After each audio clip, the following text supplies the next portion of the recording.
Friends, ఇప్పటివరకు మా channel subscribe చేసి ఉండకపోతే వెంటనే సబ్స్క్రైబ్ చేసుకోండి. మరిన్ని కొత్త అప్డేట్స్ కోసం బెల్ ఐకాన్ను తప్పకుండా యాక్టివేట్ చేయండి. ఈ వీడియో మీకు నచ్చితే లైక్ చేయండి మరియు మీ అమూల్యమైన సలహాలు, అభిప్రాయాలను కామెంట్ రూపంలో తెలియచేయండి. మీ ప్రేమ, ఆదరణ ఎప్పుడు ఇలాగే ఉండాలని కోరుకుంటున్నాం. ధన్యవాదాలు. అందరికీ నమస్కారం. ఈనాటి మన ఆసక్తికరమైన విశ్లేషణకు స్వాగతం.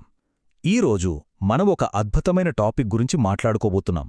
అదేంటంటే ప్రాచీన భారతీయ సంస్కృతికి, ఆధునిక సైన్స్కి మధ్య ఉన్న ఒక ఇంట్రెస్టింగ్ కనెక్షన్. పండుగలు, పెళ్ళిళ్ళు అనగానే మనకు వెంటనే గుర్తొచ్చేది బంతి భోజనం. అది అరిటాకులో పచ్చని ఆకుపై వేడివేడి అన్నం వడ్డించగానే అదొక తెలియని ఆనందాన్ని ఇస్తుంది కదా. దశాబ్దాలుగా ఇది మన సంస్కృతిలో విడదీయరాని ఒక భాగమైపోయింది.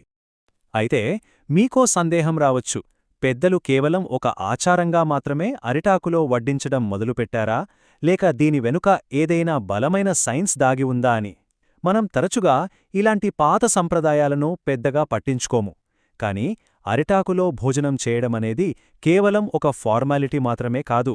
దీని వెనుక మిమ్మల్ని ఆశ్చర్యపరిచే ఒక అద్భుతమైన సైన్స్ ఉంది. ఆ ఇంట్రెస్టింగ్ ఫ్యాక్ట్స్ ఏంటో ఇప్పుడు డీటెయిల్గా తెలుసుకుందాం.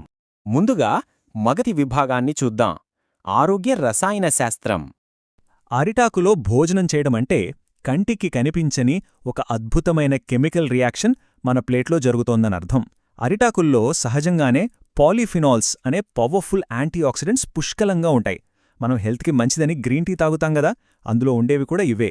ఇవి మన శరీరానికి ఒక రక్షణ కవచంలా పనిచేస్తాయి.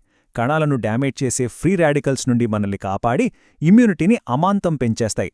మరి ఈ పాలిఫెనాల్స్ మన శరీరంలోకి ఎలా వెళ్తాయనుకుంటున్నారా? అక్కడే ఉంది అసలైన మ్యాజిక్. ఎప్పుడైతే మనం వేడివేడి అన్నం లేదా కూరలను ఆకుమీద వడ్డిస్తామో ఆ వేడికి ఆకులో ఉన్న యాంటీఆక్సిడెంట్స్ కరిగిపోయి నేరుగా మన ఫుడ్లో మిక్స్ అయిపోతాయి. ఆ ఫుడ్ తిన్నప్పుడు అవి మన బాడీలోకి వెళ్ళి ఫ్రీ రాడికల్స్తో ఫైట్ చేస్తాయి. అంటే మనం తినే ప్రతి ముద్దతో పాటు ఎక్స్ట్రా హెల్త్ కూడా మన సొంతమన్నమాట. ఇక మనం రెండవ విభాగంలోకి వెళ్దాం. అదే అద్భుతమైన రుచి వెనక ఉన్న రహస్యం.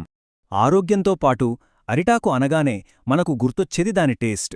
వేడివేడి వంటకాలను ఆకుమీద వడ్డించినప్పుడు ఆ వేడికి ఆకు పైన సహజంగా ఉండే ఒక సన్నని మైనపు పొర, అంటే ఒక న్యాచురల్ వ్యాక్స్ లేయర్ మెల్లిగా కరుగుతుంది.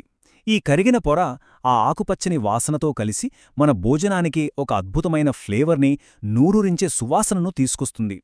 ఏ ఆర్టిఫిషియల్ మసాలాలు ఈ న్యాచురల్ అరోమానే తీసుకురాలేవు.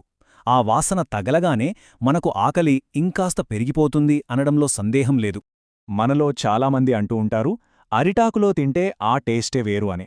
వినడానికిదొక ఫీలింగ్లాగా అనిపించినా సైన్స్ స్పష్టంగా చెప్తున్న నిజమేంటంటే అది మన ప్లేట్లో జరుగుతున్న ఒక real chemical reaction. So next time మీరు పెళ్లిలో అరిటాకు భోజనం చేసేటప్పుడు ఆ ఎక్స్ట్రా టేస్ట్ ఎక్కడ్నించొస్తుందో మీకు పక్కాగా తెలిసిపోతుంది. ఇప్పుడు మూడవ విభాగాన్ని పరిశీలిద్దాం.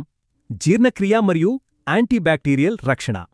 పాతకాలంలో మనకు ఇప్పుడున్నట్లుగా రకరకాల శానిటైజర్లు లేవు కదా, కానీ ప్రకృతి వారికి అరిటాకు రూపంలో ఒక బెస్ట్ ఆప్షన్ ఇచ్చింది. ఈ ఆకుల్లో న్యాచురల్ యాంటీబ్యాక్టీరియల్ లక్షణాలుంటాయి. ఇవి ఫుడ్ పైన ఎలాంటి హానికరమైన బ్యాక్టీరియా చేరకుండా ఆపుతాయి. అంతేకాదండోయ్, ఈ ఆకుల్లో ఉండే కొన్ని ఎంజైమ్స్ వల్ల మనం తిన్న ఆహారం పొటలోకి వెళ్ళాక చాలా ఈజీగా డైజెస్ట్ అయిపోతుంది.